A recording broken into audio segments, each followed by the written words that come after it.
welcome back to my channel. I'm Mohammed Shaib. I'm a CA aspirant, CA intermediate student. I have appeared for my CA intermediate Jan 2026 attempt.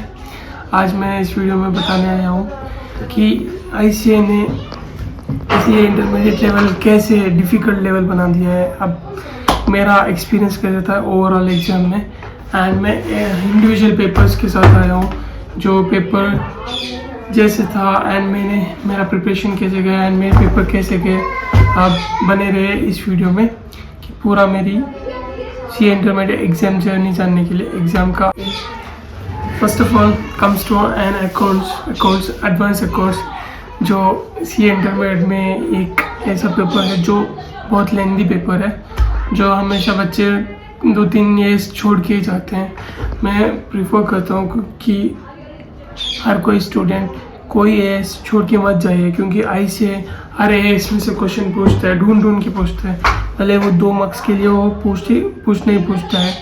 मैं AS 29 छोड़ने वाला था, but for safer side मैं एक बार देखा था, तो उसमें से मेरे को MCQ में 2 मार्क्स का क्वेश्चन आया था.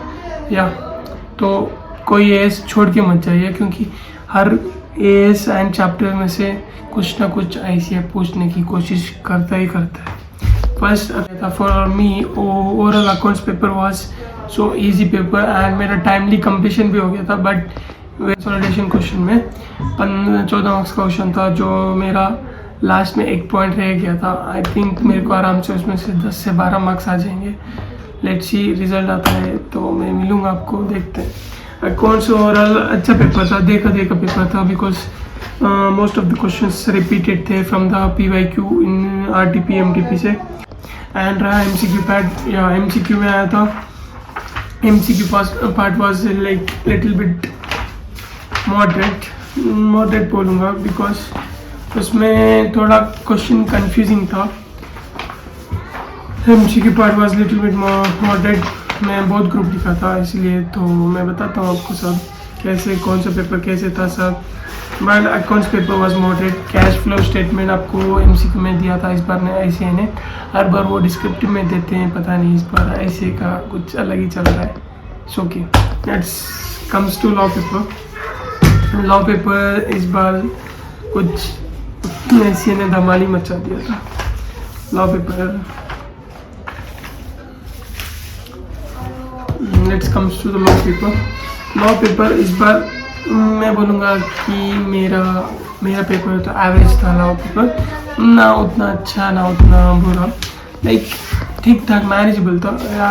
इट्स लाइक इस बार ज़्यादातर पेनल्टीज एंड लिमिट्स पूछ लिया था, तो वो अक्सर लेंदी बन ही जाता है. मैं बस पूरा ओवर व्यू देने आया हूँ मेरे पेपर कैसे गए एंड आपको क्या गलती नहीं करना चाहिए. तो I am preparing for the CA intermediate next attempt, so you can remember how can easily solve the paper in the exam hall within 3 hours within maximum speed. Okay, तो law paper के लिए first of all you need all the conceptual clarity, especially writing practice will be the must for the law paper, where you can have to write the proper provisions with the proper sections, and you have to like give the proper conclusion with fact of the case, like not like a foundation but little bit fact of the case. You have to analyze each and every question with what they are asking, what the requirement of the solution. That is the most important part in the law paper. But overall law paper was, it meant to be lengthy. You need conceptual clarity to solve proper law paper if you want to pass in the CA intermediate law paper. Okay, let's come to the MCQ part. The MCQ part was little bit, इस बार ICA ने MCQ part थोड़ा tricky बनाया था. Like इसमें proper case study नहीं दिया था. Case study दिया था but not like 10 marks case study, 5 marks case study. They just give 2 marks case study. So her 2 marks के लिए एक केस स्टडी बनाया था, जो इतना लेंदी होता है ना क्वेश्चन पढ़ने के टाइम पे, मैं क्या बताऊँ. तो you have to focus on question reading speed. Question जितना अच्छे से स्पीड से एंड जितना दिमाग लगा के पढ़ सकते हो उतना तुम्हारे लिए अच्छा होता है. MCQ paper was so tricky, I can say.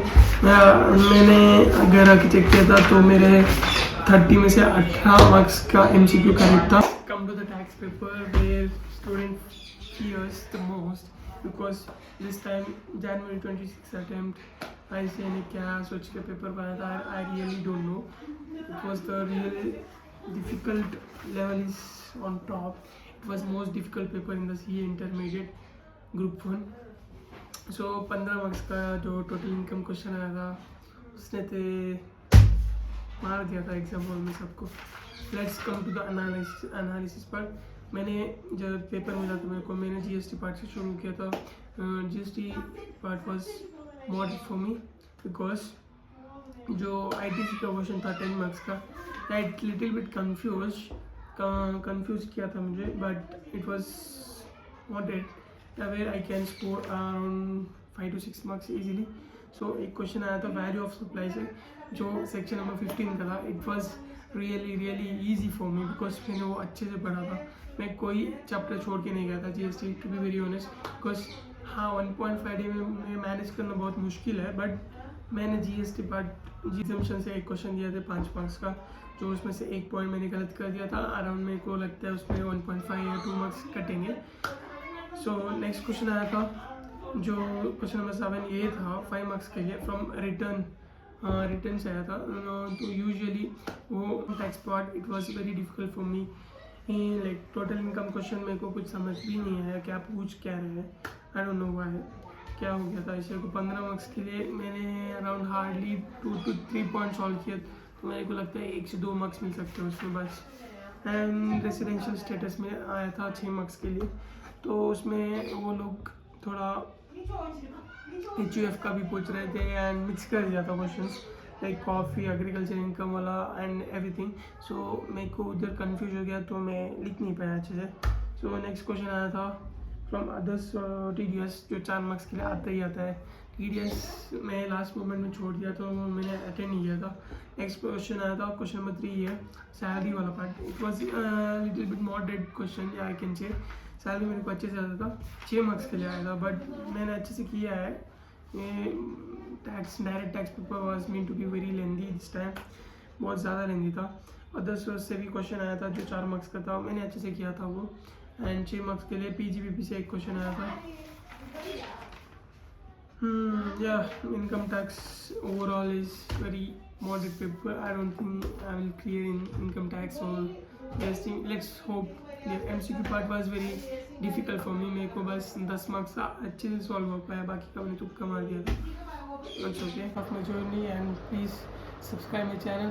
I stay update for my results and everything, and